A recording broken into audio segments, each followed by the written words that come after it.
Olá, pessoal, sejam muito bem-vindos a mais uma edição do nosso Opinando. A gente estava dando um tempo e agora estamos de volta para falar hoje. Na última edição tinha sido Fernando Carvalho. Fernando Carvalho tinha sido a última edição do Opinando. A gente vai conversar hoje de novo. O assunto é um homem da bola, um cara do futebol, um cara do esportes.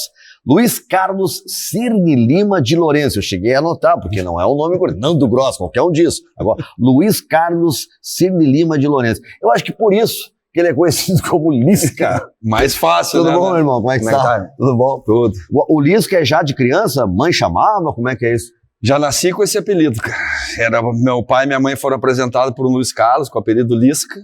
E aí, quando casaram, nós vamos ter um filho. O homem vai ser Luiz Carlos com o apelido Lisca. E meu tio-avô era Luiz Carlos também, né? Mas não era Lisca. É o único caso que o cara nasce com o nome e já com apelido. E já com apelido. E sempre foi Lisca, desde pequeno, família. Luiz Carlos é só quando tá invocado, né? A mãe tá braba. A mãe e a patroa. A Dani tem guitarra também, sai Luiz Carlos. A Dani é Luiz Carlos quase que o tempo todo, até é estranho, porque quando a gente se conhecia antes era Lisca, e depois que a gente ficou junto virou Luiz Carlos, né? Ó, Dani, isso aí é no divã agora, né? Isso aí é algo a ser pensado. Mas eu chamo ela de Daniele. Pra se vingar. Ela fica... E eu sou o Luiz Fernando, que eu tô invocado. Luiz Fernando. E quando tá lá, na rapideira, o pessoal tava, Licenando, sai o Licenando, não o Luiz Fernando, tá bravo. Os caras! É por aí. Então, tu tá morando aonde, Lisca? Aqui em Porto Alegre? Sempre morei em Porto Alegre, na Zona Sul, né? Já faz quase que uns 12 anos. Tu é de Porto Alegre, Lisca? Sou de Porto Alegre, nasci no Hospital Fêmea. Ali na Mostardeira? Na Mostardeira. O doutor Eugênio Rasch fez meu parto, conselheiro do Inter, amigo do meu pai, já falecido.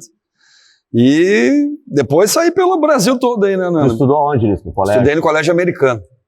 Do Mato da... Americano é ali no IPA? Ali no IPA, ali embaixo na lomba. Né? Antes era Americano e IPA separado, hoje eles são juntos.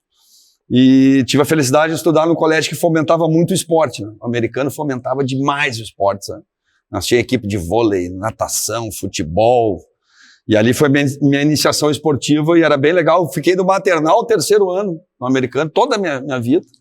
Um dos meus colegas é o Andrei Kampf, jornalista. Sim. O Andrei foi meu colega do maternal ao terceiro ano. E tive uma turma que até hoje a gente mantém contato, bem legal. E tu jogava bola, Lisca, ou tu só dava mais palpite desde... Jogava bola, jogava bem, né? Era um bom jogador, atacante de qualidade. Atacante. Joguei vôlei também, fiz seleção gaúcha de vôlei. Sub-17, no União joguei, no Grêmio Náutico União, quando o União era, né? Nosso vôlei caiu muito também, né? Aqui União, Sojipa, depois teve Sul Brasileiro, depois Rio, teve São Paulo e Minas. Depois Frangosul, depois seguiu, mas depois, hoje em dia, ali o Gustavo que está tentando fazer em Canoas, se eu não me engano. E futebol sempre paralelo, joguei nos juniores do Inter 3 jogos, com Dorinho. Quando eu já era professor. Dorinho era o treinador. Dorinho era o treinador dos juniores e eu era professor e já trabalhava e tinha o meu time da faculdade. E eu levei para jogar com o juvenil e nós ganhamos no juvenil, eu fiz os gols. Fizeste faculdade de Educação Física? Educação Física no IPA. Lá no IPA. Comecei em 90. A lomba lá, então tu conhece tudo lá em cima. Saí do Americano e fui pro IPA. Né? Era os metodistas ali, o IMEC. Mas era bem legal porque tinha as Olimpíadas Metodistas, que era IE de Passo Fundo, União de Uruguaiana, Centenário de Santa Maria, IPA e Americano. Então eram 5. E aí tu te preparava quase que como um clube. O Americano e o IPA traziam bolsistas, então traziam jogadores do Grêmio para futebol, do União para vôlei. E eu ganhei bolsa também para estudar ali no final, da 8ª série para frente, quando eu já fazia os esportes. E a Olimpíada Metodista era muito legal, cara. Era muito legal e fomentava muito isso. E nós tínhamos o quadrangular IPA e Americano contra Grêmio e Inter no futebol. Me encrenca. Só que a gente era nascido em 7-2, 7-13 e os meninos do Grêmio eram 7-4, eram mais novos. Futebol campo, 11. 11. E o meu treinador era o Armando de Cessares. Eu conhece o Armando? Claro, conheço bem o Armando. E aí nós ganhamos do Grêmio 2 vezes. E o Grêmio convidou o Armando para ser treinador do juvenil do Grêmio, lá em 90, fim de 89, 90. E o Rogério Zirmer era o treinador do Júnior do Grêmio. E ali eu vi o Armando, que era da mesma escola que o Armando estudou também no Americano, da educação física, virou treinador, né? E eu, é um caminho que eu, achei interessante, né? E aí eu digo, quem sabe um dia eu vou seguir isso aí. Isso é que ano? Isso é 88, 87, 88. Como é que se estudava para ser treinador em 88? Porque hoje falar em tática, em conceitos, hoje está muito mais aberto. Hoje a imprensa até cobra isso, a linguagem está aí, né? Mas naquela época, o que era? Como é que vocês buscavam? Ver lá a pirâmide... Pirâmide Invertida. A Pirâmide Invertida. É um dos livros que eu li. É uma das bíblias, né? Jonathan Wilson, né? Jonathan Wilson. Eu tive a sorte de 95, meu pai ia muito para a Argentina. E lá tem muita livraria, né? Lá tem. E aí o pai, assim, ele sempre trazia presente assim pra gente, e ele me pergunta, o que tu quer? Eu já tinha começado a educação física, né? Eu falei, eu quero livro de futebol. E ele me trouxe 8. Sim, ele resolveu trazer. E caiu um na minha mão, que é do Rolf Maier, um alemão, treinador da seleção do Bahrein, só para ter uma ideia, sub-17, sub-20, que já falava na integração das valências no treinamento esportivo, a parte técnica, física, mental, dentro de uma forma lúdica de trabalhar, porque ele trabalhava, né, com categorias de base, e eu achei muito interessante, era 120 jogos de ataque e defesa. E dali eu comecei a desenvolver a minha metodologia. Né? Eu comecei a introduzir a parte tática dentro dos jogos lúdicos que ele propunha. Dentro do treinamento. Dentro do treinamento, né? Dentro da sessão de treinamento. E ali tu fazia que o jogador tivesse que compreender muito o jogo. O jogador tinha que ser Isso não é o que se definiu depois de periodização tática? É a periodização tática, é exatamente isso. Mas na Europa isso aí já é desenvolvido há muito tempo, né? E os portugueses foram os caras que trouxeram para o mundo Garganta, inteiro. Né? Júlio Garganta, o Frade, Vitor Frade, aí Mourinho, né? Acho que o Mourinho Clube foi assim um dos pioneiros, né? Sim, porque ele batia muito nisso, né? Que é uma quebra de paradigma total na estrutura do treinamento, né? Porque antes aqui, da onde que veio o nosso treinamento esportivo? Ele veio da escola militar, ele veio do atletismo, e aí ele veio para o futebol. Então ele nunca foi um treinamento específico para o futebol. Sim. Então a gente trabalhava muito a parte física asilada da parte técnica e tática. Eu lembro fazer pré-temporada de clube, os caras ficavam 10 dias correndo. Maratona, 15 quilômetros. Lá no Inter era tu sair ali do Beira-Rio até o gasômetro. Eu lembro disso. E voltava, ou subia no Morro da Antena e voltava. Eu peguei o tempo ainda dos caras subindo as escadarias do Gigantinho com os caras nas costas. Ah, chegou a pegar isso? Peguei, no porque início. Eu lembro que o Foguinho, no início, usava subir escadas. Depois se viu que articulação é uma porcaria. Cara, os caras né? paravam de jogar com 30 anos, né? E olha lá. Os caras podiam até ter força no momento, que até foi uma característica do Tim, né, nos anos 70. Gilberto Tim, que o Inter teve muito sucesso, né? Porque foi um dos primeiros a introduzir o trabalho de força realmente, propriamente dito, né? Ele vamos dizer assim, sem querer criticar, mas ele exagerava, né? Sim. Então os caras subiam. O problema não era nem subir, o problema era descer com o cara nas costas. Porque tu tinha que fazer toda a sustentação e a força nas articulações, né? Ali o André Luiz, que foi meu auxiliar, o André, que foi jogador lateral do Inter, o joelho do André, tu vê, aí, cara, vários casos de jogadores com 29, 30 anos já tendo que parar a carreira por causa de problemas, principalmente no joelho. Carpegiani deixou de jogar novo. Vários. E aí, essa metodologia aí, quando eu iniciei, era mais ou menos isso. Né? Aí a gente foi trabalhando. Ainda na minha, quando eu estava no Juvenil, 97, 90, o trabalho físico que a gente fazia era segunda-feira, 6 tiros de 1000.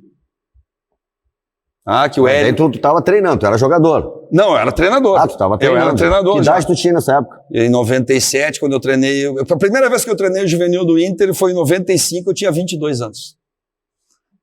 Aí eu fui pro infantil do São Paulo. Com 23 anos, o São Paulo me buscou para ser treinador do infantil do São Paulo.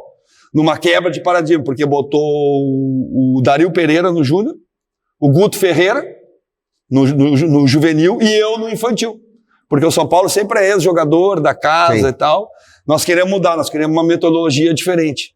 E foi logo quando o São Paulo foi bicampeão do mundo ali, foi uma experiência do caramba, né? Porque era qualidade do caramba. Mas aí em 97 a gente... São Paulo do Telê? São Paulo do Telê. Eu peguei o São Paulo, aliás, mas já peguei no final. Tá? No final, 95 para 96, o Telê já estava desgastado. Tanto que o primeiro jogo que eu fui ver do São Paulo no Morumbi, eu morei no Morumbi 3 meses, dentro do Morumbi. Num quartinho lá no fundo. Era bem legal, era eu sozinho num quarto grande assim. E eu levei minha televisão, meu controle remoto estragou, eu peguei uma taquareira e meu controle remoto era uma taquareira deitado aqui. Só que eu peguei... Aquele time tinha Miller, Cerezo, Raí... Mas aí o primeiro jogo foi com o do Guarani. Isso eu nunca vou me esquecer. Guarani de Campinas. Guarani de Campinas. E eu fui ver, né? Pô, tô morando ali no Morumbi, eu só subia a arquibancada e ficava vendo tudo que era jogo. Né? Cara, 3-0 pro Guarani. Mas aí era Sandoval, Djalminha. Aquele Sandoval que veio pro Inter? Aquele depois? que veio pro Inter. Luizão, Fábio Augusto, Nélio. Cara, o time do Guarani, velho. Porra, só cara que depois jogou em Clube Grande. Eu treinei o Guarani, Nando. Assim, um dos maiores prazeres da minha vida foi dar treino dentro do Brinco de Ouro da Princesa. Porque é um estádio tradicionalista. Tradicionalista. E quem viu aquela época do Guarani de 78, 79, 80, pô, eu acompanhei. Trabalhei nos dois. Do Guarani trabalhei mais, que o Guarani ficou mais na primeira divisão. E a ponte é ali em cima, do lado. Do lado. É incrível aquilo ali em Campinas, né, cara? E aí o cara... Moisés Lucarelli. Moisés Lucarelli da ponte e o Brinco de Ouro não dá 1 quilômetro um do outro, né? E aí quando eu entrei no túnel do Brinco de Ouro da Princesa, tu tem que ver o túnel dos caras. Porque é os jogadores que foram revelados ali. E aí vem Amoroso, Djalminha, Luizão, Ricardo Rocha, João Paulo, Neto, Evair. Rapaz do céu. E na minha comissão tava o Careca, Careca. Cara, tu vai passando assim, tu não acredita, né, cara? Olha quem jogou. O alemão não saiu de lá também? Qual? O volante? Volante? Não, acho que esse não. Alemão do Botafogo. E na minha comissão tava o Bozó, que é daquele time histórico. Ponto esquerdo daquele time. E o Renato Pemurcho, que também era o meia, que depois jogou no São Paulo, que foram campeões brasileiros. Jogou no Grêmio depois do Renato? O Renato, eu acho que não. O Pemurcho não jogou no Grêmio? Acho que não. O Oswaldo jogou aqui no Grêmio. O Oswaldo eu lembro. Mas o Renato jogou no São Paulo, jogou no Atlético. Lembra do Renato Pemurcho? Lembro. Jogou a Copa do Mundo de 78. E os dois da minha comissão, e eu tinha vergonha de pedir pra eles carregar negócio. Pô, eu vi os caras, né, porra. Cara, e o Bozó contou a história, né, no ano que eles vieram fazer a decisão aqui. O Lauro fez um comentário, o Lauro Quadros, na época, dizia que era o ataque de circo, capitão, Careca e Bozó. Capitão, por isso que eu botei alemão. Não, capitão. Capitão, Careca e Bozó. E aí... E meio que deu uma flauteada, assim, diz que o Carlos Alberto Silva pegou a gravação, chamou eles, olha aqui, ó, lá em Porto Alegre, que estão falando de nós. E diz que quem mandava no time era o Zé Carlos. Lembra do volante? Zé Carlos jogou no Cruzeiro. Jogava muita bola. Mora ali em cima do Brinco e diz que as reuniões, vamos decidir, era tudo com o Zé Carlos. Diz que o Zé Carlos, é isso, é aquilo, pá. E os caras, olha, diz que ele mandava tanto como o Carlos Alberto Silva, que era o treinador, né? E quando eu cheguei no Guarani, o Beto Zini, famoso presidente histórico do Guarani, me ligou. 100 anos dirigindo. 100 anos, me ligou, ele não tinha mais nada a ver com o Guarani. Essa história é sensacional. Aí ele me ligou, entendi, quem tá falando é o Beto Zini, não sei se tu sabe quem é. Eu digo, claro que eu sei, seu Beto. E o filho dele o dono do Guarani. É o Nenê Zini, que é empresário também, já sabia tudo. Ele, tô te ligando pra te cumprimentar, te desejar boas-vindas, que tu é mais um dos meus auxiliares, e que meus auxiliares eu desejo boa-vinda. Como assim? Eu sou treinador. Não! Tu não sabe que no Guarani todos os treinadores foram meu auxiliar. Quem manda aqui sou eu. Mas brincando, né? Mas assim, o Guarani é muito legal, que é um clube histórico, assim, sabe? Então foi uma alegria imensa ali treinar ali, foi bem legal. Tu começa no Inter a trabalhar como treinador? Começa em 89. Antes de começar na faculdade, eu tinha 17 anos. E aí entrei na faculdade. Aí meu professor, ex-professor de natação, Álvaro Laitano, português, dava aula nas escolinhas do Inter. Aí ele falou, tu não quer vir aqui fazer um estágio? Falei, quero. Aí fui fazer um estágio antes de começar. Aí me apaixonei, né? Aí mudou a minha vida completamente o futebol. No Inter, tu teve os 3 jogos que te deram em 2016 e aquela primeira passagem que o Inter foi campeão hoje, que era tu e o Guto Ferreira. E o Guto, 2002 isso. Como é que foi essa tu e o Guto? Como é que funcionava isso?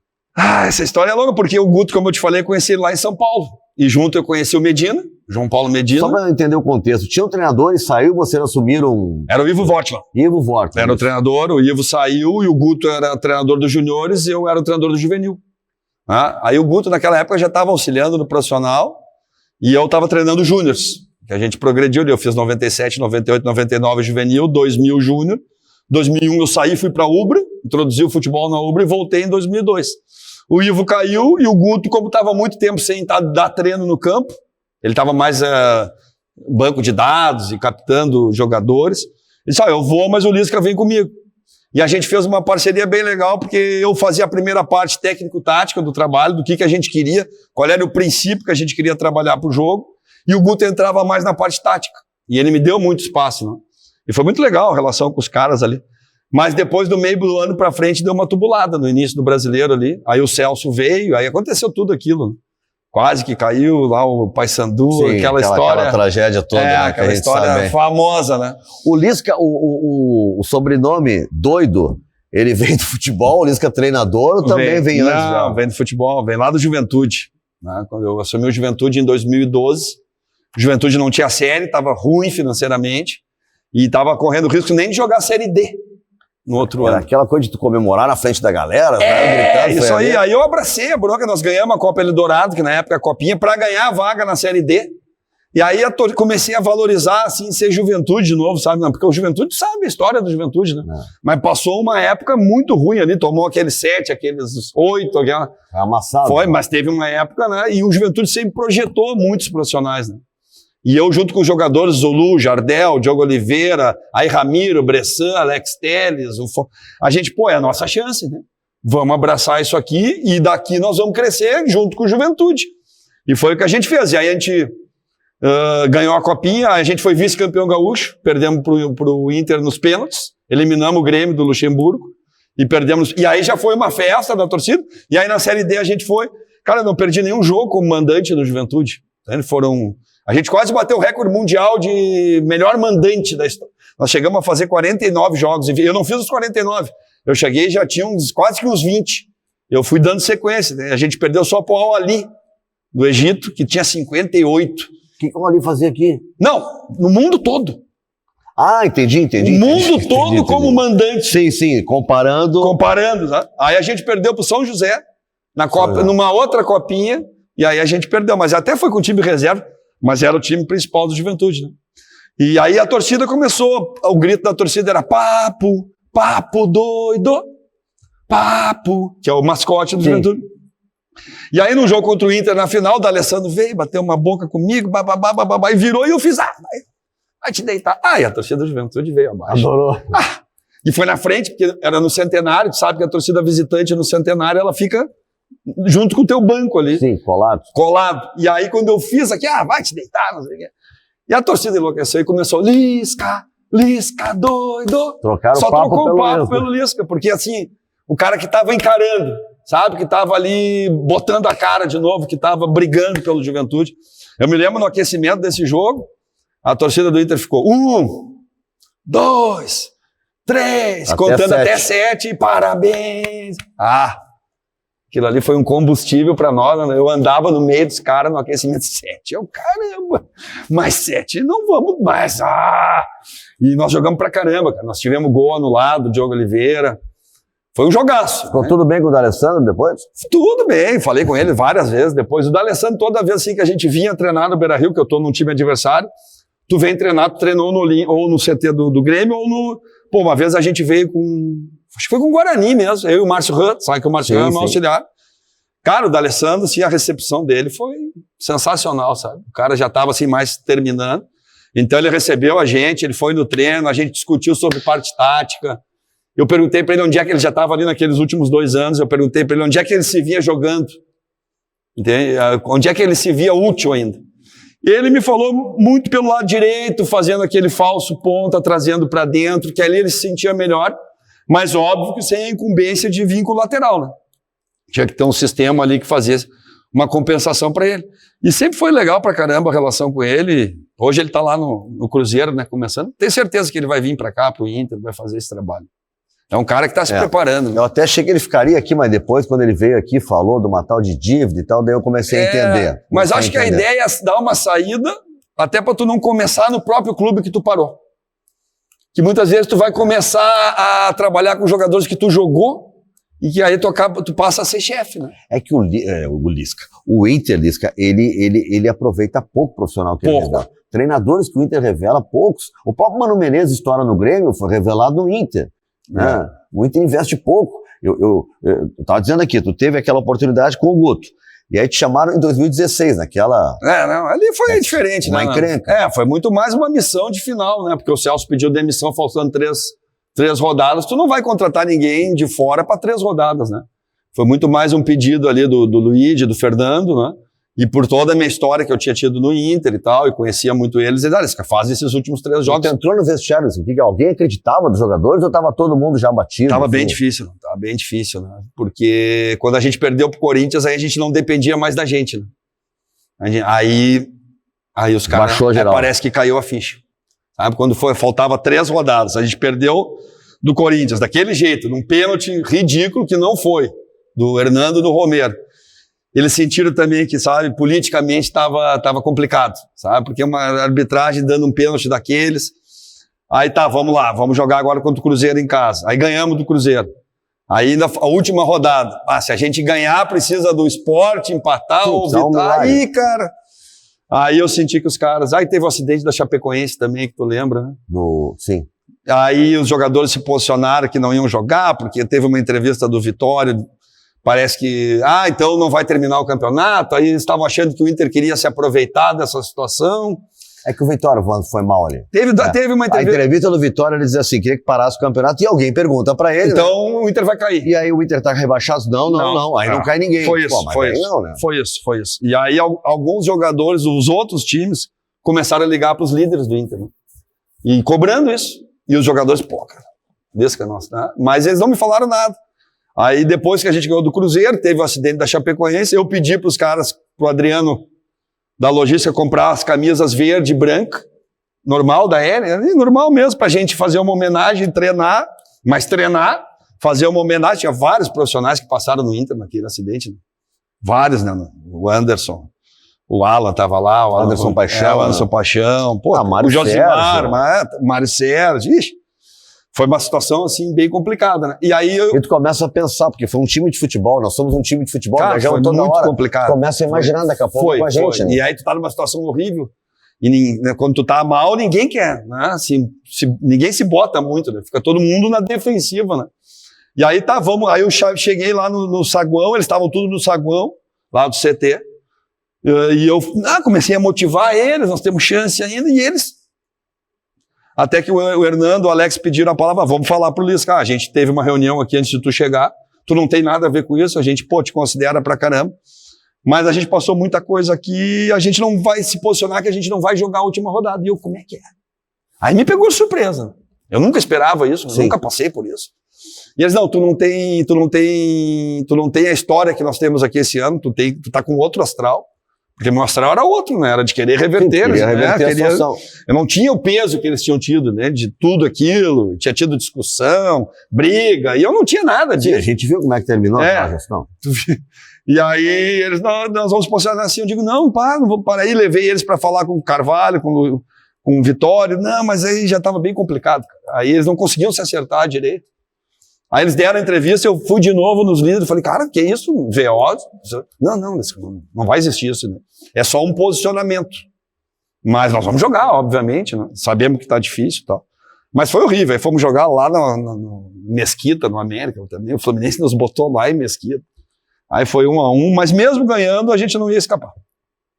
Mesmo ganhando. E ali tinha troca de diretoria, quer dizer, tu foi para 3 jogos, né? Já sabia que era Já sabia, né? Eles me deixaram bem claro, que já estavam em conversa com outros treinadores, que não era uma sequência, era para ajudar mesmo, sabe? Para tentar reverter. E em momento algum de 2016 para cá, o Internacional tentou te contratar ou te dar uma nova oportunidade que não fosse 3 jogos? Já conversamos bem próximo, assim, chegou bem próximo, mas não se concretizou.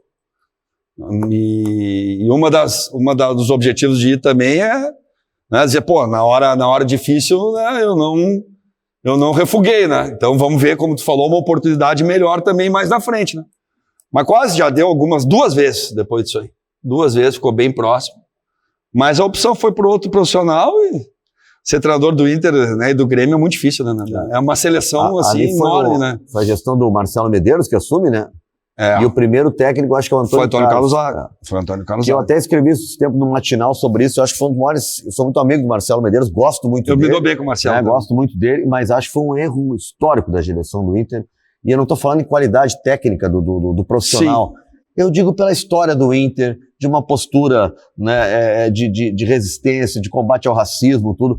O Antônio Carlos é um cara que ele fez aquilo que fez no Giovani. Tá? No Juventude. E ele nunca fez uma autocrítica. Ele continua dizendo que tiraram ele para Cristo, que aquilo é comum no futebol, né? Que os negros que jogam bola entre eles se chamam de macaco e nenhum problema tem isso. Ele deu uma entrevista falando isso. Ou seja, né? Que mal tem fazer o que eu fiz, né? Me pegaram para Cristo, é a ideia dele. Então, ele pode ser o que ele quiser, mas acho que o Inter, diante da história dele, foi um erro. Não pode contratar e logo depois veio assim. O Guto, né? Logo depois veio o Guto. O Guto que saiu do Bahia, estava no Bahia, o Inter tirou ele do Bahia para ele fazer esse trabalho, e o Guto, ele teve uma sequência de 10 vitórias, né? E ali ele retomou o Inter, né? Porque se não tivesse essa sequência, a coisa não estava indo muito bem no início. Né? E a chegada do Damião também. É duro uma Série B, né, Anderson? Ela é difícil, ela é diferente. Um né? time da Série A sente, né? Sente. Sente, até pela característica do jogo, tu te adaptar, tá? Tu saber jogar a Série B, um jogo mais de choque, mais competitivo, bola parada pesa demais, né? É uma competição de muita entrega, muita luta, né? Tem muita gente lutando ali pelo prato de comida para abrir espaço. Então, cara, cada jogo é uma guerra, né? A impressão que a gente tem de fora, não estando lá dentro do vestiário, é assim, ó, que o time na zona de rebaixamento é mais complicado tu tirar um time grande do que um pequeno. Com certeza. Porque o pequeno, ele tá acostumado a estar ali. E o grande não tá, não sabe o que fazer, fica desorientado. E a permanência do pequeno é quase como um título. Pro grande, não fez mais que a tua obrigação. Né? Então isso eu passei por isso no Ceará. Quando eu cheguei em 2018, o Ceará tinha 3 pontos em 27 disputados, com 95% de chance de cair. Aí eu fiz mais 3 jogos antes da parada da Copa, a gente empatou, então a gente ficou com 5 pontos em 36. E todo mundo já deu o vaticínio que o Ceará tinha caído. Só que parou 40 dias para a Copa do Mundo. E aí eu me peguei os caras deram 15 dias de férias, eu digo, vamos treinar. 2 dias, eu dei 2 dias para os caras. Os caras deram 15, eu dei 2. E os caras abraçaram, cara, e a gente veio, e aquilo ali tomou uma proporção de mobilização do clube, e o clube se mobilizou como se fosse ganhar um título. Né? E tanto que eu tenho um busto no Ceará por causa desse trabalho. Por ter tirado o Ceará e ter mantido o Ceará, mas a maneira que foi, né? A entrega, a integração com a torcida, sabe? Aí veio para o Brasil inteiro, e aquilo que tu falou foi muito valorizado pelo Ceará. Né? Como pelo Guarani, quando eu fui no Guarani para não cair da Série B para a Série C, nossa, quando a gente conseguiu. Agora, tu faz isso num Grêmio, num Inter, sabe? Não é mais que a tua obrigação. E é difícil pra caramba, né? Quando tá lá embaixo é difícil pra caramba. Não, e o Nordeste é um estado que, né, a gente sabe as dificuldades que sofre em termos de país, até de preconceito, né, do resto das regiões. Então, quando o treinador, olha que o Vojvoda, os caras adoram ele lá, porque ele teve proposta de todo mundo e não saiu. Ele ficou lá, então ele é um herói. Então, aquilo, né, é bom pra autoestima. Mas o povo nordestino é muito caloroso, né? E ele curte demais o futebol ainda, né? Mais do que aqui, porque lá ainda tem o futebol de rua. Futebol na praia, o futebol na periferia. Em Recife, a periferia está muito misturada ali já na Boa Viagem. Tu vê jogo para tudo que é lado. Eu morava lá no Pina, no último andar. Toda manhã, 7 da manhã, tinha jogo embaixo da minha casa. E eu já estava de olho no centroavante ali, cara. Te juro, cara. Da tua casa? Da minha casa, onde eu estava vendo um gurizão, jogava de atacante, pivoteava, preparava, um dia eu desci. Quem é esse cara aí? Porque ainda tem muito isso. E o público vai, ainda é mais acessível. Né? O ingresso lá, tu consegue ingresso a R$20, R$25. Os clubes fazem muita promoção. Tenho todos pela nota em Pernambuco. O Ceará tá jogando aonde, por exemplo? O Ceará joga no Castelão. Qual é a maior média da Série B de público? É o Ceará? É o Ceará. Segunda. Nossa, a menor ideia. Vitória. Vitória da Bahia? Terceira. Nossa, Nordeste. Sport Recife. Sport Recife. Boa dica, Dan. Os 3 primeiros. Cara, é assim... Os caras ficaram chateados contigo lá, o Sport Recife. Ficaram muito. Foi bem difícil, né? E tudo por isso, porque eu sempre fui um cara muito identificado com os clubes, e eles me receberam muito bem. E aí tu foi pro Santos? E aí eu recebi a proposta do Santos e fui pro Santos. Nunca tinha feito isso na minha carreira. Primeira e última vez. Nunca mais farei. Foi um erro. Não me arrependo, mas foi um erro. Porque eu sinto falta da oportunidade que eu perdi ali no esporte. Principalmente dessa relação. Porque o esporte vinha muito mal, vinha com muita dificuldade com relação com o treinador que estava lá.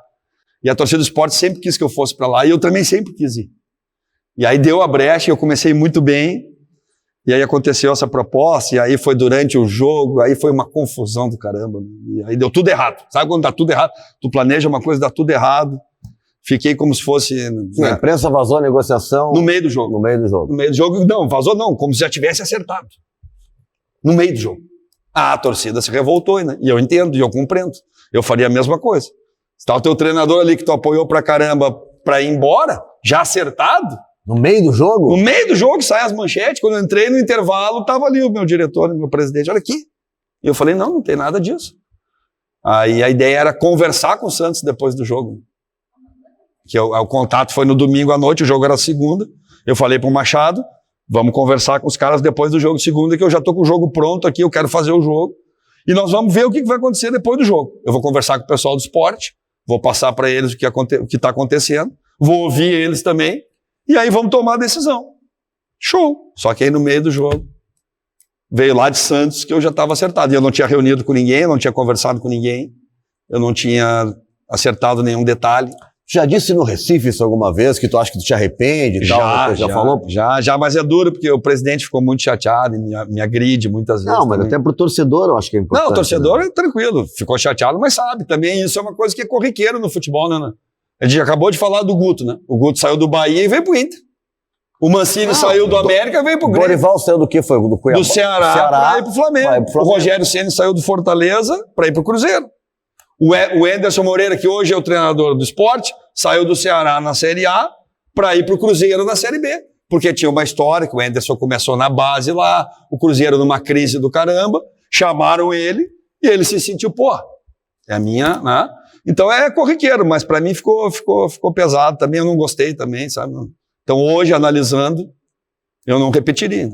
Mas, pô, o Santos também é um clube show do caramba, né? Sim, um clube gigante. Clube tradicional. Olha a camisa aqui, ó. Olha aí, olha aí. Rei Pelé do Santos. O Santos tem o... Não, o Santos é um tem time... o armário do Pelé, né? Dentro do vestiário. Eu tenho, assim, uns times que eu torço, uns estados, né? O Santos é meu time, São Paulo, por conta da paixão pelo Pelé. É uma história gigante, né? E aí tu convive lá com os caras. Pô, eu convivia com o seu Clodoaldo. O Clodoaldo tá sempre lá no Santos. O Edu, o Lima. Esse aí tu podia chamar até quando jogava de seu Clodoaldo. Mas eu chamava ele de seu Clodoaldo. Jogava muita bola. Porque ele tava lá sempre fazendo fisioterapia por causa do joelho.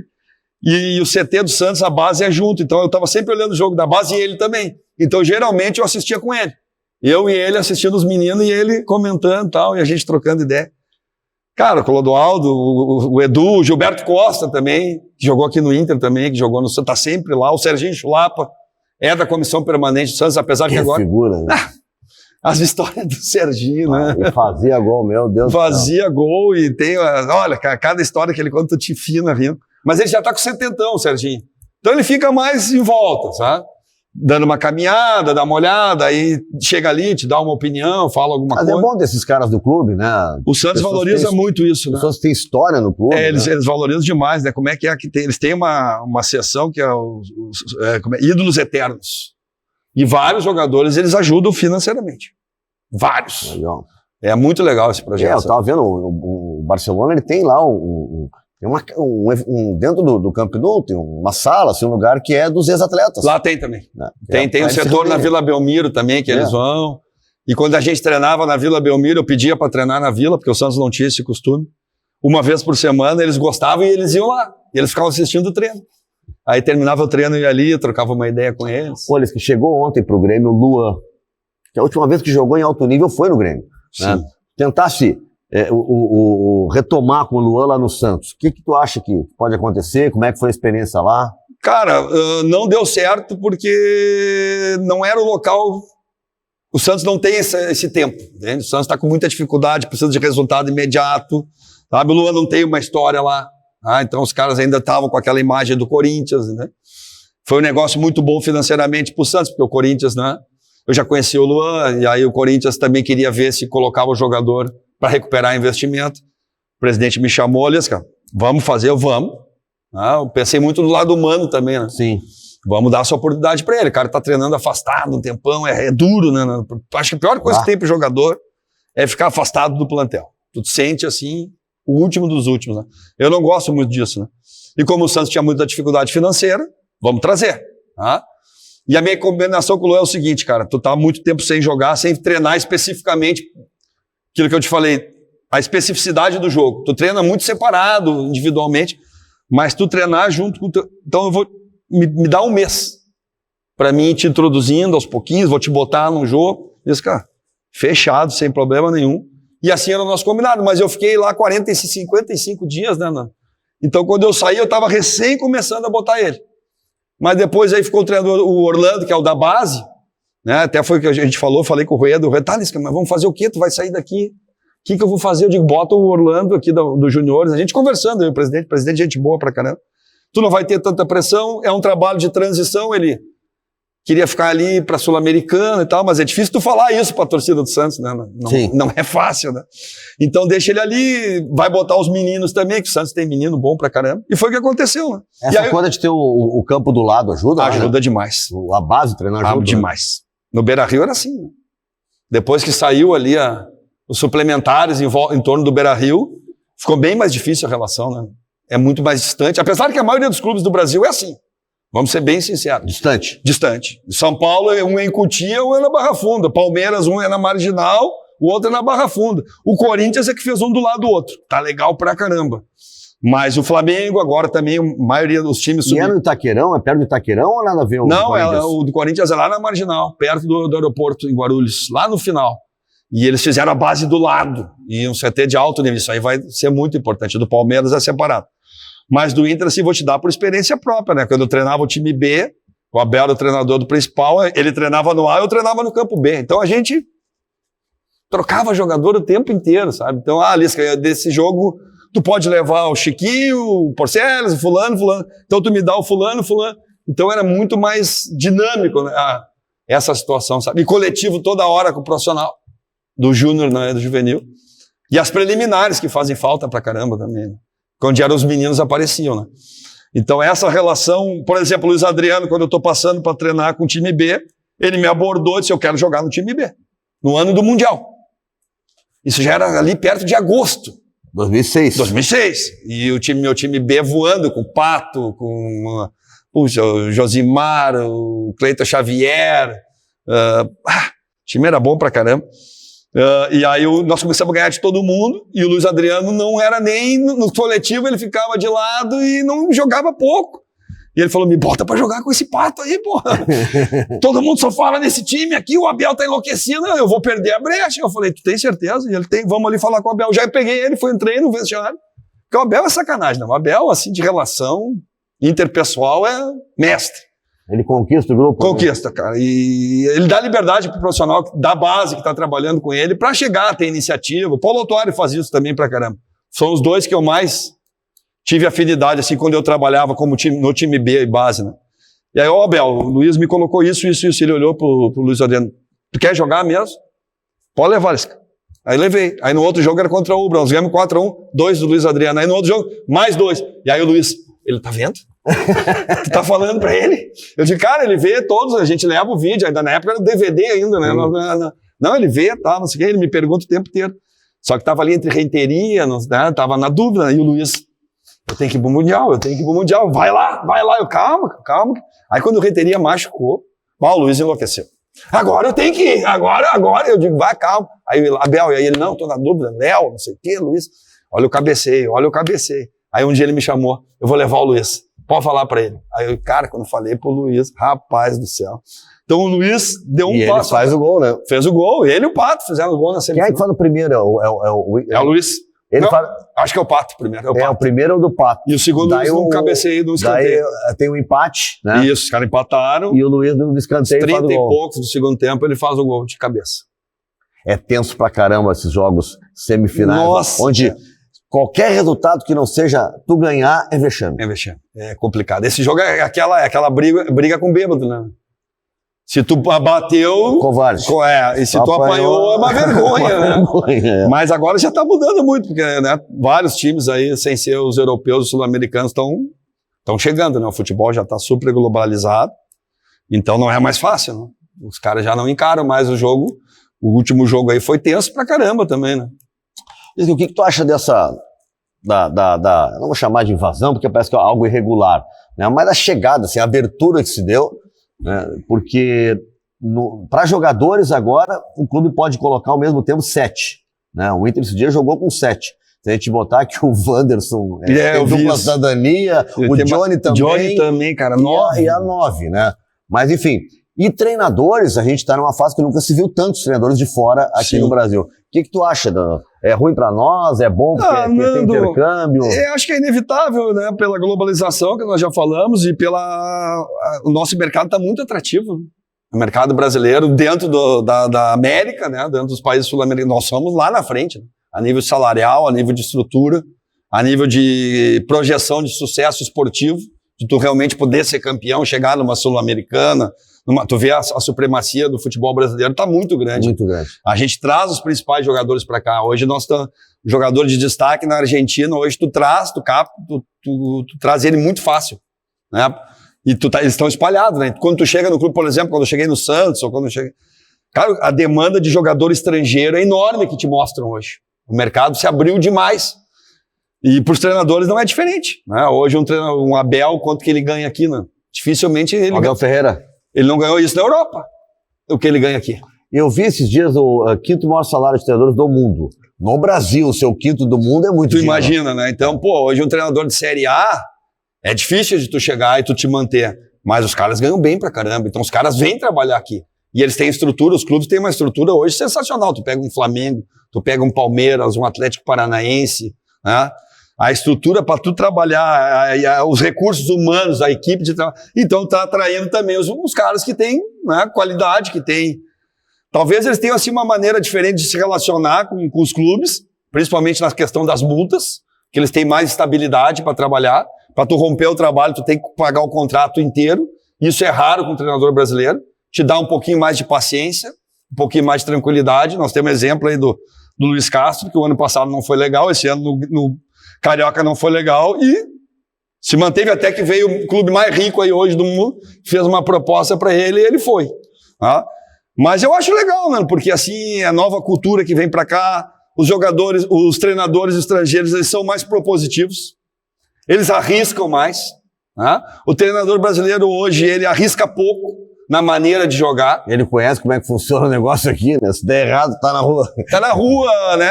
Fosse muito ofensivo. Se tu é defensivo, tu é muito defensivo. Se tu vai arriscar, faz uma pressão mais alta. E culturalmente, nossos jogadores também, né? Eles ainda têm um pouquinho de restrição de tu marcar mais alto, de tu jogar com bloco, com gatilho de descida, não jogar com sobra, jogar em linha, sabe? Posicionamento corporal, metodologia nova. Os caras foram acostumados com uma metodologia diferente, com uma maneira mais perseguindo os jogadores, e os treinadores estrangeiros estão mudando isso. Eles já vêm mais compacto no campo ofensivo. Estão trazendo também preparadores físicos novos, que também é uma metodologia diferente. É uma metodologia diferente, né? Apesar de que aqui nós já temos boa metodologia nas pessoas. Não digo nem que é melhor ou pior, mas é diferente, né, a forma de trabalhar. Ele já trabalhou o primeiro dia com bola. Isso aí eu faço desde 97. Isso aí já... Sabe? E lá no juvenil. Não, quando a gente deu os exemplos, que era maratona, faz tempo isso, né? Os caras ficavam só correndo com bola, já é bastante tempo. Mas por que tu acha que o Inter revelou tanto jogador? A sequência ali foi Fábio Pinto, Diogo Rincon, Fábio Rockenbach, Lúcio, Daniel Carvalho, Nilmar, Pato, Sobs, Luiz Adriano, Nando. Esses caras treinavam muito mais que os caras do profissional treinavam, e treinavam em outra metodologia. Mas isso era lá de 97 até 2008, e essa metodologia chegou no profissional. Porque antes era muito mais a galera da antiga, que tinha ainda restrição a isso. Né? Uma vez eu fui apelidado... A base é que modernizou o profissional. A base modernizou o profissional. E o jogador hoje, ele é muito crítico na metodologia de treino. Ele rapidamente já sabe se aquela metodologia vai ajudar ele a evoluir, a crescer, ou se aquilo ali já está ultrapassado. Hoje o jogador evoluiu muito nisso também. Tem muito acesso à informação, a olhar treinamento do Guardiola, do Klopp, de quem quer que seja. Muitos jogadores já foram lá e voltaram e também começam a fazer essa análise. Então a gente evoluiu demais aí nos últimos tempos e os treinadores estrangeiros também. Agora, eu discordo quando diz que o treinador brasileiro, né, parece que ficou tudo na conta do treinador brasileiro. É todo mundo super organizado, nossos jogadores ficam aqui o tempo inteiro. Tu perde jogador com 18, 19 anos, tu nem consegue evoluir o jogador. Eu vi o Ronaldo criticando agora que a formação, a base... a gente continua revelando jogador pra caramba, mas Ronaldo, nosso jogador, o Vinícius Júnior, que ele falou que foi mal formado, tá? Ele saiu daqui com 17 anos. Eles vão terminar a formação lá. O Pato também, naquela época, com 17 anos. Com 17, eu era treinador dele, né?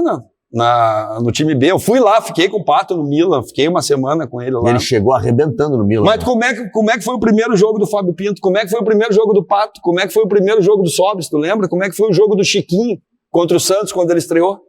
em 2002, que ele arrebentou com o jogo. O Pato, eu lembro da estreia dele, foi uma loucura. Palmeiras. Contra o Palmeiras. O Daniel também, foi no Parque Antártica, uma primeira bola, Daniel Carvalho. O Sobis fez um golaço lá de fora da área contra o Juventude. O Anderson, quando estreou no Grêmio, lembra, no Grenal? O Grêmio perdeu, mas o Anderson já foi o melhor jogador do Grêmio. O Anderson. O Anderson. Era o Cuca, o técnico, eu acho. Era o Cuca, o técnico. Eu trabalhei com o Anderson também na base do Grêmio. Então, os caras chegavam assim, com poder de tomada de decisão muito grande, por causa da metodologia. A metodologia cria que o jogador precisa compreender o jogo, qual é o princípio que tu está trabalhando ali, e ele vira o senhor do jogo. Ele toma a decisão. Eu não posso automatizar. Não, as pessoas falam, não, vamos automatizar. Se tu automatizar, o adversário fecha, tu não sai. Tu cria uma estrutura e deixa o jogador ter a criatividade dela em cima de uma estrutura organizada, em cima de uma sincronia de movimento. Agora, se fechou o corredor, tu sai na diagonal. Mas tem que ver na hora, né? Mas é só na hora. Tu não consegue ficar aqui, agora fechou ali, agora vai. Agora, tu consegue criar trabalhos que tu estimule isso. Falasse pra mim um dia que o jogador toma 2.500 decisões. Tomadas de decisões por jogo. Na base, 1.500, no profissional. Mas como é que é isso? Porque ele não toca tantas vezes assim na bola. São decisões que ele toma, inclusive, em movimentos sem a bola. Movimentos sem a bola. Quanto tempo um jogador fica com a bola? Pouquíssimo. Não dá 5 minutos, 3 minutos. Que 54 segundos a 1 minuto e 15. No jogo inteiro? No jogo inteiro. Então, se ele não... Aí as pessoas falam, então tem que saber jogar sem a bola, então tira... Se o cara não souber jogar sem a bola, ele não joga futebol. Ele não joga futebol, Sempre. Porque ele fica muito mais tempo sem a bola do que a bola. Agora, como que ele vai se movimentar é a grande evolução do jogo, que se chama o jogo de posição, que um joga pro outro. Eu fixo o meu oponente para abrir um espaço para ti. Só que aí as pessoas têm muita ojeriza isso, a teorização do jogo. Na verdade, as pessoas criaram um vocabulário, uma teoria, para se conceituar o que tu faz corriqueiramente. Para explicar o que é feito na prática. Para explicar o que é feito ali, com uma linguagem, com uma teoria. Para o jogador também poder entender e para tu poder também passar para o público o que está sendo feito. Isso é o jogo de posição. Mas como é que tu faz o jogo de posição sem fazer com que o teu time fique burocrático? Todo mundo parado, sem movimento e tal. Não, mas aí é que tá. Não é. Ele não fica burocrático, ele fica dinâmico pra caramba, porque tu tem que respeitar a hora do teu movimento. Sabe por que? Qual é meu exemplo de burocrático? Foi o time do Tite, ainda antes da Copa, nas eliminatórias, que era um time pragmático, até ganhava. Sim. Mas dava sono de ver a seleção brasileira jogar. Mas não era um jogo de posição, era um jogo muito mais reativo. O jogo de posição, a gente viu o Flamengo contra o Grêmio. Sim. Aquilo ali é jogo de posição pura. A seleção de 82 fazia jogo de... A seleção de 70, aquele gol, o quarto gol do Clodoaldo, do Carlos Alberto Torres, que começa com a jogada do Clodoaldo, é jogo de posição puro. Como é que começa aquela jogada? Um lateral pra Itália. Pra Itália. E o Tostão rouba a bola no Tostão. E o Clodoaldo dribla 2, atrai 4, joga no Rivelino na esquerda, atrai mais 2, joga no Jairzinho, que tá do lado oposto. O Jairzinho carrega pra dentro, quando ele carrega pra dentro, a câmera para, tem 3 jogadores da Itália, de um olhar só na bola, nele. Aí o Pelé já tá solto, aí ele pum no Pelé, mais 3, atrai, aí passa o Carlos Alberto solto, ele só tuque. Eu tenho um curso que eu falo sobre jogo de propositivo, que a abertura é esse gol. Eu acho o gol mais bonito de Copas. A abertura coletivamente, assim. A seleção da Hungria em 54 já fazia isso, a seleção da Espanha em 34 fazia isso. Quem mais que fazia? O River Plate. A Holanda não fazia isso? A Holanda já era um jogo 74. Carrossel, né? O holandês já era um pouco diferente, né? Mas era um jogo de imposição também, um jogo propositivo. Porque hoje ninguém quer mais ver, né? O time se defendendo e jogar por uma bola. Sabe que o jogo de posição traumatizou pelo menos a torcida do Inter? Por causa do Miguel, mas o Miguel... Porque mas era muito radical. E o jogador brasileiro ainda não tá... tu tem que ter um olho brasileiro. Era eu vendo uma série com minha mulher de noite. Minha mulher dorme nas legendas da série. Tá começando, ela tá aqui, ó. É a parceria. Era o time do Ramírez. Mas a gente tem que entender o que é o jogo. As pessoas acham que o jogo de posição é tu manter a posição. Não, não é manter a posição. É tu saber se movimentar no tempo certo. Na hora que o teu companheiro perceba e que o adversário não perceba. E aquela movimentação, tu tem que respeitar alguns espaços, alguns tempos de jogada, que tem uma sincronia de movimento, mas era um jogo muito dinâmico, se os jogadores compreendem. Né? Agora, tu precisa treinar, tu precisa estimular isso. Agora, tu não vai fazer um jogo de posição aqui no Brasil puro espanhol. que é a característica do futebol espanhol. Tu tem que ter o molho brasileiro, a periodização tática, o treinamento, estrutura. E aí tu vai misturando. E a cultura do jogador brasileiro de dar liberdade também para ele no último terço, para ele usar a criatividade, que eu discordo. Os treinadores mais antigos dizem, eu levo o time até ali o último terço, depois o jogador se vira. Não! Tu tem que dar uma movimentação, tu tem que criar uma situação que ele tenha vantagem para ele usar a qualidade dele. Então, isso é treinado. Tu acha que o Manchester City joga no último terço por intuição? Não, é por intenção. Os caras sabem o que estão fazendo. E é quase que uma dança. Tanto com a bola e principalmente para tu fazer o jogo de posição, o jogo propositivo, sem a bola. Mas a ideia é deixar o atacante no mano a mano ou tu ter superioridade, 2 contra 1. Porque um time fecha 10 ali atrás, é difícil ter superioridade. Superioridade numérica muitas vezes não é o necessário. Tu precisa ter a superioridade posicional. Muitas vezes tu tá em inferioridade numérica, mas tu tá melhor posicionado para fazer ação do que teu rival. Tu tá nas costas dele, tu tá entre linhas, tu tem ainda um tempo para arrastar a bola, o cara vir te pressionar e tu servir o companheiro. Porque tu arrastando, tu vai atrair a atenção do cara, para o cara não poder intervir no segundo momento, que é o passe já na frente. Que aí tu diz o passe no pé da frente. Se o cara tem uma distância, tu já dá o passe no pé da frente, o cara já domina botando na frente, já vai lá dentro. Isso tudo é trabalhado. Não é mais intuitivo. Mas como é que tu vai fazer isso no Brasil? Tu não tem tempo. Tu não tem aceitação, tu precisa do resultado imediato. Então, o que é mais fácil? Fecha as 2 linhas de 4, baixa, joga no erro do adversário, ou numa intuição do jogador que vai pegar uma bola e vai decidir o jogo. Isso é o que mais predomina no Brasil. Tá mudando muito. Tu vê o time do Dorival hoje, os caras jogam. Tu vê o time do Ceni, os caras jogam. Os caras têm uma ideia do jogo, né? Mas no Brasil o treinador hoje muito mais se sustenta, segura, tenta ganhar crédito para fazer o trabalho. E ele não tem essa tranquilidade para desenvolver um método, desenvolver uma maneira de jogar que ela é muito mais agradável de se ver. Ô, Lisca, o que um técnico pode fazer no aspecto coletivo para diminuir o que a gente viu, por exemplo, quarta-feira, que é uma distância técnica? Uhum. Não estou dizendo uma novidade entre Grêmio e Flamengo. Uhum. O Flamengo treinou contra o Grêmio. Foi assim, olha, estou dizendo eu, não tem nada a ver com o Lisca. O Grêmio escapou de tomar 4. Tá, na minha opinião, que estava lá. O que o treinador nessa altura pode fazer? Porque o Renato, eu senti ele meio... O Renato não é assim, mas eu senti meio que jogando a toalha. O Flamengo é melhor. Um monte de comentaristas dizendo isso. Não adianta, o Grêmio caiu na real, o Flamengo é melhor. Tá bem, mas então toda vez que tu vai jogar com um time melhor que o teu, tu já jogou a toalha antes? Não é impossível ganhar um time melhor? Não, no futebol não, né? A loucura do futebol é essa, né? Pois é. É a imprevisibilidade do que vai acontecer, né? Porque tem times... Senão os times da Arábia iam ganhar todos, né? Os jogos, quem tivesse mais dinheiro ia ganhar. E não é assim que funciona, né? É uma questão de tu achar a estratégia certa. É difícil tu criticar também, né? Falar aqui do Renato, né? Mas a marcação individual contra o jogo de posição é complicado. Ou tu neutraliza 3, 4 jogadores e não deixa os caras jogar, ou se tu começa a chegar atrasado para marcar, tu praticamente entra na roda. Eu ouvi o São Paulo antes do jogo, ele dizia exatamente o que o Renato ia fazer. O Renato vai fazer, o Grêmio vai fazer marcação individual. Ou seja, ele treinou preparado para isso. O Grêmio usa muito perseguições longas, né? Principalmente com Kahneman, e quebra as linhas. E se tem jogadores inteligentes do outro lado, eles acabam te levando para onde eles querem. O Gabigol fez isso, né? Mas eles te levam para onde eles querem, eles te induzem. E eles abrem espaços generosos e alguns intervalos na tua defesa, porque a tua referência é o homem. Não é bola, espaço, companheiro, adversário. Para tu jogar zonal, a referência é totalmente diferente. E a marcação zonal no Brasil ainda, ela é, muitas vezes mas ela é mista, entende? Ela é zonal em algumas partes, mas ela tem perseguições dentro da zona. E na Europa isso é muito raro, principalmente nos times de alto nível. Eles não perseguem, eles fecham e controlam espaço, tempo e bola. E pressionam muito o portador da bola. Esse é o grande segredo. Como é que dizem os times modernos? Pé na bola. Pé na bola. É tu agredir. Tu provocar o erro do adversário no campo de defesa. Esse é o grande segredo do futebol atual. E em contrapartida é tu sair daquela pressão que já começa lá no tiro de meta. Então virou um grande futsal, na verdade, né? Principalmente no alto nível. Porque no nível mais médio, mais baixo, aí o goleiro já quebra, já briga a primeira, a segunda bola. E não é esse jogo de rato e gato, gato e rato, né? Eu tentando sair, tu tentando me pressionar.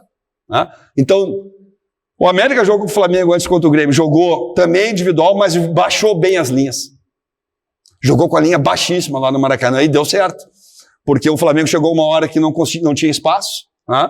E começou a forçar o jogo, a acelerar o jogo, e o América começou a contra-atacar. Contra-atacar, e quase ganhou o jogo. Foi o jogo de maior número de finalizações do Flamengo no ano, tu acredita? Contra o América? Contra o América. Acredito, porque estava muito baixa a linha, só que batia de fora. Sim. Não tinha muita chance na cara, né? E o América é um time que contra-ataca bem, sabe? Tem os jogadores para isso. O Grêmio já não é um time de tanta transição. Eu estava lendo, não lembro o nome dele, mas o único técnico que ganhou do River lá no Monumental, no novo Monumental, reformaram agora, era do Arsenal de Sarandi. Ele disse que ele fez marcação alta. Ele subiu a marcação. Ele disse que esperar o River é suicídio lá dentro. Quando eu joguei contra o Sampaoli, a minha ideia era fazer o mesmo tipo de jogo contra ele. E foi muito legal. América espelhar o jogo dele. O América fazia um jogo de posição também. Tanto que quando teve a pandemia, ele me convidou para fazer um amistoso. Lá no CT do Galo. Aí eu perguntei, mas por que porque eu vi o América jogar e eu gosto da maneira que eu acho que vai ser legal. Cara, foi 3-2 para eles ganharam no último minuto um jogo amistoso. E eu não sabia se eu botava o time titular, porque nós ia jogar com eles logo em seguida, ia voltar ao campeonato. Eu digo, se ele botar, eu boto. Aí eu fiquei olhando, aí ele botou, eu botei. E foi um jogaço, cara, assim, um jogo tarde. Depois a primeira foi 1-1. Ele fez 1-0, no segundo tempo eu fiz uma alteração, tirei um 9 e botei um lateral esquerdo. Olha, isso é no Regional? No Regional. Ele ganhou o Mineiro lá? Ganhou o Mineiro. Aí, cara, nós empatamos 1-1. Aí no segundo jogo nós empatamos de novo, eu ganhei os 2 segundos tempo dele, ele enlouqueceu. Bah, aquele baixinho ficou louco. Não. Mas a minha ideia era pressionar alto também, né? E ter essa condição também de induzir eles, sabe? De levar eles para onde a gente queria e abrir alguns espaços. E foi muito legal, mas eu não consegui ganhar dele. Eu empatei 2 e perdi 1. E perdi também o jogo amistoso, quer dizer, de 4, eu não ganhei nenhuma. Mas o time dele tinha jogadores, né, bem mais fortes que o Atlético de hoje, por exemplo. Ah, não. O nível de investimento era bem maior. Né? Era maior, né? Não. O América naquela época ainda estava na Série B, e ainda a folha do América era 1,5 milhão. Hoje a folha do América beira os 6 milhões.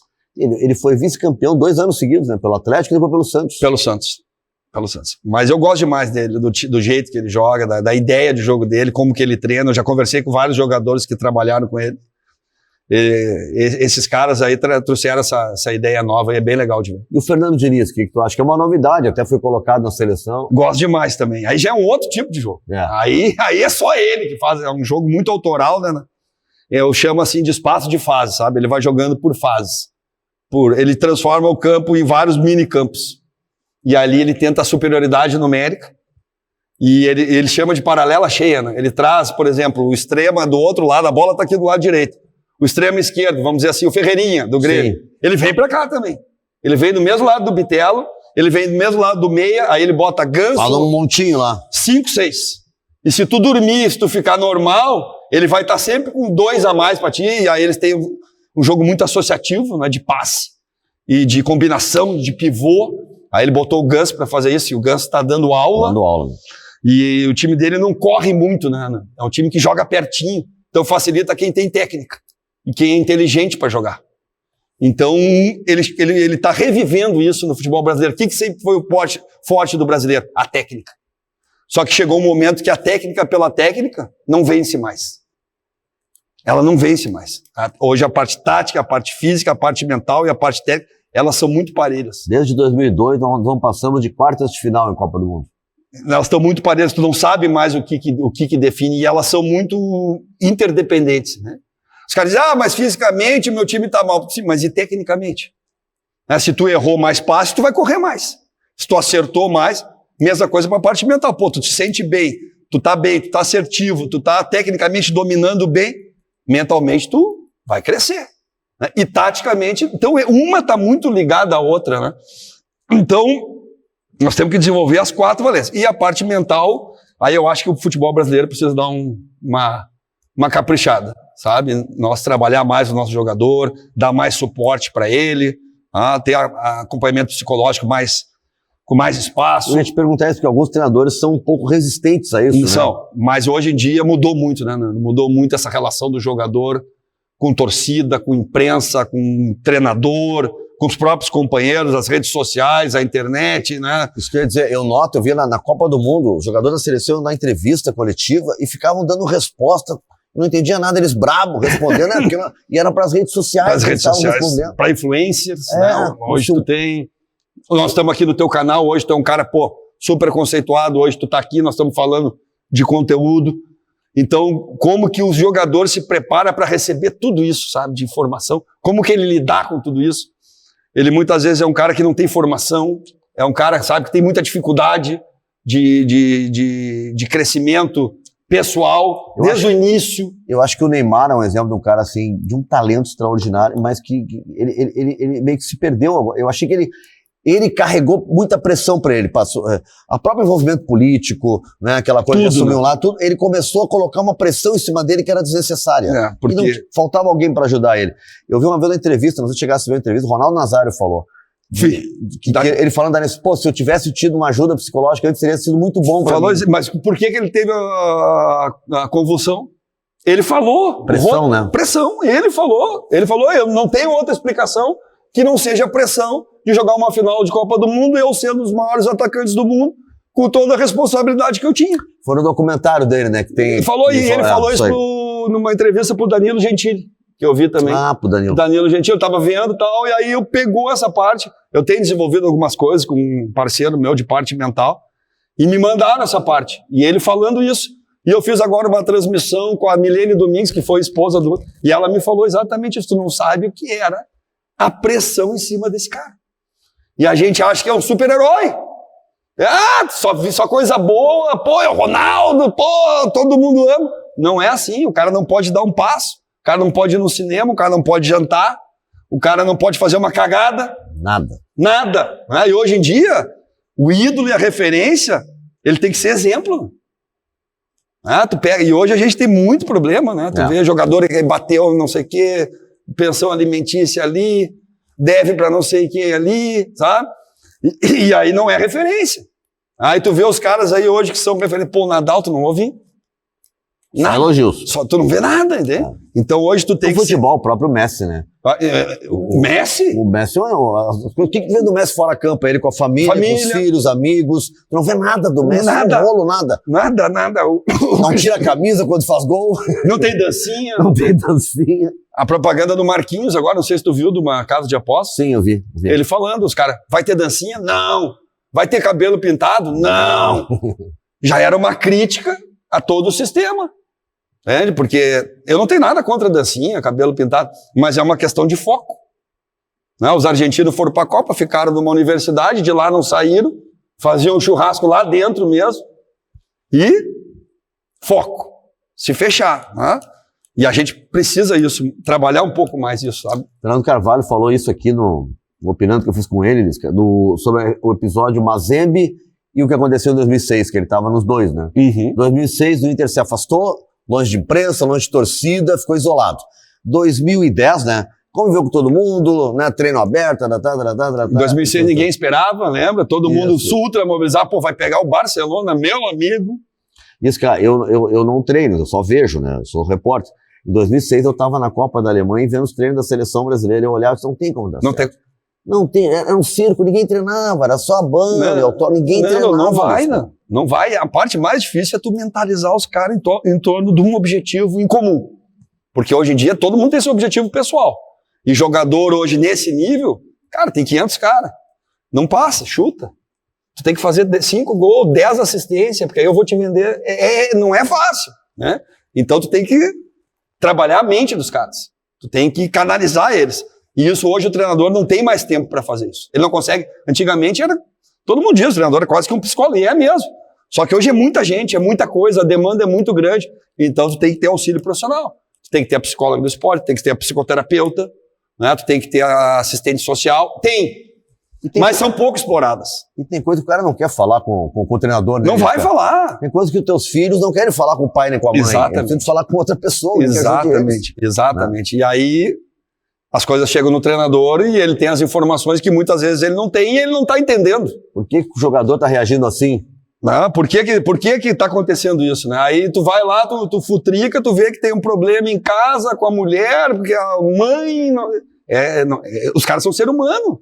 Tá? O futebol é um jogo complexo pra caramba, né? Os caras falam do xadrez. Mas o futebol é mais complexo que o xadrez. É mais, porque o xadrez são 64 posições, são sempre as mesmas. As peças estão ali, é sempre ali o peão, o futebol não. O futebol, tu pode botar as peças onde tu quiser, num retângulo de 100 por 1 hectare ali, né? E outra coisa, tu tem que treinar as peças para elas se mexerem, não é tu que mexe as peças. E elas se mexem ao mesmo tempo. Daqui a pouco elas podem se mexer de um jeito que tu não diz que era pra elas fazer. Tu não diz, e elas se mexem, e elas se interagem entre elas de uma maneira que muitas vezes melhora e muitas vezes piora. E o principal, elas têm emoções. Elas têm influência externa, elas têm o pai, a mãe, o filho, a imprensa. E no xadrez, não. Tu controla tudo. Então, o futebol é complexo pra caramba. É muito difícil. Agora, é prazeroso pra caramba também quando tu consegue todo o processo e consegue ver teu time jogar. Lisca, fala do teu futuro agora. A gente tá quase já no final. Estamos com 1h05 de programa. Fala do teu futuro, o que tu tá elaborando. Nós estamos em julho, né? Finalzinho de julho. A ideia esse ano era dar uma descansada até junho, julho, talvez até o ano todo, depende também de tudo que acontecer, né? Graças a Deus eu recebo algumas situações, mas dessa vez um pouco na prateleira mais de baixo, né? O ano passado, depois que eu fiz aquele trabalho no América, no Ceará, tava sempre, né? Agora mais os times da Série B, que estão mais embaixo, da Série C, quase vários times me chamaram também. Tive um convite só da Série A. Tudo bombeiro, assim. A maioria, a maioria, sabe? Eu tô querendo o processo. O ano passado eu já risquei, eu já saí já foi bem complicado o ano. Então eu tô dando uma guardada, tô também prospectando algumas coisas fora daqui, sabe? Fora do Brasil. Fora do Brasil, principalmente aqui nos países aqui sul-americanos, sabe? Eu tenho interesse de ir no Uruguai, de ir no Chile, sabe? De trabalhar no Paraguai, sabe? Daqui a pouco dar um passo para trás, pegar um time médio para poder mostrar serviço, jogar uma Sul-Americana, jogar uma Libertadores, né? Financeiramente não paga tanto como aqui, mas não é ruim também, é legal. Uma experiência de vida também, familiar. Então é isso, Nando. E escutando, agora eu tô bem no mercado também, tenho conversado com algumas pessoas, né? Eu sempre, aos últimos 2 anos eu trabalhei com o Machado, que era meu empresário, né? Jorge Machado, um abração pro Machadão também. O Machado agora tá mais em São Paulo, tá fazendo a gestão do São Caetanos, meio que se mudou para lá, o nosso contrato terminou no fim do ano, a gente seguiu um pouco, mas agora eu estou mais aberto também para outras situações também. Olha, na época de repórter não tinha negócio sem Jorge Machado. O Machadão é duro na queda, né? E agora ele está lá, levou o Mário agora de novo. Só da geração Machado, Gilmar Veloz, né? E antes o Figuer. O Juan Figuer. O Juan Figuer foi um dos primeiros, né? Os primeiros, eu me lembro direitinho. Então é isso, Nando. E aguardando aí, cara, vendo o que vai acontecer, mas sem pressa, tô bem também. É bom a gente dar uma descansada em casa também, a minha vida sempre foi pra fora, as gurias não vão comigo desde 2015. Que idade estão tuas filhas? A Antônia tá com 14 e a Giovana com 17, né? E eu fiz 50, né? Aí uma hora dá uma pesada, sabe? Dá. Comecei a refletir, sabe? E o cara já consegue algumas situações financeiras melhores também, já tô mais tranquilo. Então, esse ano eu também tô dando uma investida de ficar com elas. Mas tu sabe que eu fiz 61, né? E quando eu fiz 50, eu disse, porra... Deu uma pesada? Fiz 50, deu uma pesada. Mas daí agora eu cheguei a 60, eu disse, por que eu tava reclamando de 50? Por que eu tava reclamando de 50? Eu era um só imagino, cara. Mas assim, ó, 50 é meio século, né? É que eu tenho um problema, só uns canalistas mesmo, eu me acho muito infantil para ter 61 anos. Mas é novo. Mas aí a idade está na mente, né? Eu não cresci suficiente para ter essa idade toda. Eu não tenho esse... É que pro cara se aceitar, né? De vez em quando eu olho para mim e digo, 50, vou fazer 51, velho. E me acho um menino, um guri. A Dani que pega no meu pé, te acha um guri ainda. Eu digo, não, mas, cara, eu investindo um pouco nisso, agora eu tive, o Dudu, sabe que o Dudu faleceu na preparador físico do Inter. Sim, tu me contaste, eu não sabia. O Dudu faleceu numa propriedade dele, o Dr. Luiz Felipe também, que foi meu médico no Inter, no Novo Hamburgo, acho que com meia idade também. Faleceu do nada também, né, cara? Aí com 50 anos, agora o Toninho. Mas o Dudu foi saúde, assim, não foi acidente? Foi, teve um aneurisma, um negócio na cabeça e tal, aí se sentiu mal, pegou o caiaque, aí virou no rio. Aí quase se afogou e o empregado tirou ele. Foi ruim, cara. E o doutor Luiz Felipe, do nada, assim, teve um negócio também. Eu nem fiquei sabendo. Quando me avisaram, faleceu o doutor Luiz Felipe. Eu digo, não posso acreditar, cara. E perdemos o doutor Crescente também. Doutor Crescente, né? Agora o Toninho, Antônio Castilhos, que é o preparador de goleiros do Brasil de Pelotas, foi meu colega de faculdade. Nós se encontramos tudo no velório dele agora, né, cara? Meus colegas de faculdade, tudo, todo mundo já com 60, e o Toninho tava sozinho em casa, tava indo pro treino. Não, mas nós estamos, eu com 60, com 50, nós estamos envelhecendo, mas na idade de morrer. Não, pois é. Não, tá, nós estamos mas longe o Toninho ainda. sozinho, né? Aí diz que ele desceu na lavanderia do prédio, já se sentiu mal, mas tava sozinho. Aí caiu, bateu a cabeça, voltou pro prédio, acho que e aí teve um mal súbito e morreu sozinho no prédio. Família aqui, e ele trabalhando no Brasil de Pelotas. Aí de vez em quando tu começa, cara, tu não sabe quantas vezes eu já tive sozinho. Eu já tive sozinho no Maranhão, eu já tive sozinho em Recife, eu já tive sozinho no Ceará. Sim, a família toda aqui toda aqui trabalhando. Tô sozinho, trabalhando, né? E nessa pressão, daqui a pouco dá a vida de treinador, ela é dura, sabe? Ela é bem tensa, né? E eu já não sou um cara muito calmo, né? Vamos dizer assim. Então, muitas vezes tu vai pensando, mas depois tu vai. Não, e agora pelo menos tá mais fácil, tu pega um WhatsApp, faz uma ligação de vídeo. Não, tá bem mais fácil. Pô, teve uma época que era um horror, tu marcava um horário específico pra ver a bem mais pessoa, fácil. era uma grana que tu tinha que ligar. Exatamente, não, tá bem mais fácil. Olha, a Dani vai, ela fica comigo 15 dias, a minha sogra ajuda pra caramba, mas as gurias eu sinto falta, sabe, assim, de ver elas crescer, de ver agora a Giovana se preparar para o vestibular. Com essa idade que elas estão, é difícil tu levar para tudo que é lado, né? E a tendência é elas agora irem para o mundo. Elas levarem elas para outro lugar. A Giovana quer morar em Londres. O que eu vou falar? A minha filha tem 18 também, ela. Mesmo colégio. Eu vi. Projeto é sair do Brasil. Sair do Brasil. Não é ficar no Brasil. E estudar sozinha, e morar sozinha, quer fazer medicina, quer fazer minhas coisas. Eu acho legal pra caramba. Eu, quando tinha a idade delas, pensava ir pra Rio e São Paulo, era desbravar o mundo, era uma coisa maluca. Exatamente, né? E elas têm uma outra dimensão, né? Nível de informação, como que elas mexem na tecnologia. A tecnologia ajudou também, né? Muito elas. Hoje tu quer saber de Londres, pra onde tu quiser ir, tu baixa tudo, tu descobre tudo, né? Tu já chega lá bem informado. Tu até aluga casa daqui, né? Faz tudo se tu quiser. Se tu quiser, tu nem vai. Nem vai, né? Tu fica só olhando. Antigamente chegava lá, né? Eu lembro na imprensa, assim, o cara, às vezes, um jornalista ia passar férias, aí ele ia pra Europa, coisa assim, ficava os 10 programas que ele voltava, ele ficava meio que dando entrevista, contando como é que era lá, porque era... Hoje em dia tu faz o passeio virtual. Hoje em dia é uma droga, o cara vai um lugar legal, tu quer contar, ninguém quer saber, porque todo mundo já viu na internet. Verdade. Cara, já sei como é que é isso, não vem incomodar aqui. É verdade. Isso, cara. Muito obrigado, cara. Valeu, cara. Valeu, sucesso, tá? E a gente vai te acompanhando aí pra ver o que acontece. E eu acompanhando vocês aí, você também no teu canal, agora tá voltando aí, né? Eu te via a do Carvalho, obviamente. A gente teve a oportunidade de trabalhar junto ali no jogo, foi bem legal. Foi legal, né? Demos sorte pro Grêmio. Demos sorte, né? Acertamos nas trocas, analisamos bem o jogo. Foi muito legal, um abração pro Thiago também. E eu te acompanho, eu já tinha te falado lá na transmissão, né? Tem um cara pioneiro aí, um cara que puxou muito para essa parte tática, né? E mudou também o conceito de programa esportivo, trouxe a música também, né? Lá, que ano era aquilo, cara? Início, anos 90, 95, 90, né? 96. Eu me lembro até hoje, né? Depois personagens também. O ET, entretenimento, né? Que é bem legal, futebol é entretenimento, né? As pessoas muitas vezes levam para um outro lado, mas o principal do futebol é diversão e entretenimento. Tá dando uma série aí que é meio comédia, não sei o que, de futebol, mas que é um, assim, tu já viu, Ted Lasso. Eu tava vendo até. Eu tava vendo ontem também lá. Cara, aquela coisa, ainda mais que uma série americana, muito caricatura. Tudo é muito exagerado, aquela coisa. Mas tem várias mensagens. Mas tem muita mensagem legal, né? É bem legal. Uma coisa legal, né? É verdade. Claro que futebol é muito mais do que só motivar, né? Mas é uma boa parte, né? É uma boa parte. É a parte mental que a gente estava falando, que comanda demais hoje. Valeu, obrigado. Luiz Carlos Cine Lima de Lorenzi, né? O nosso Lisca foi o convidado hoje aqui no Opinando, mais uma vez aqui nos estúdios da Cuboplay, nossa parceira aqui do programa.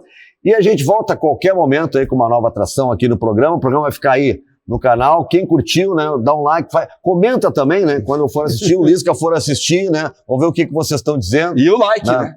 O like é importante, né? Sabe como é que é o YouTube? O YouTube tem isso, a gente... Né, o Twitter agora os caras querem cobrar pro cara postar alguma coisa. Porque tu dá o conteúdo, tu tem que pagar pra postar essa conteúdo. É boa. É maravilhoso. Eu conheço alguns lugares assim. Mas o YouTube, pelo menos, ele remunera quem faz conteúdo. Então, colabore com o jornalismo independente. Valeu, gente. Obrigado, até a próxima.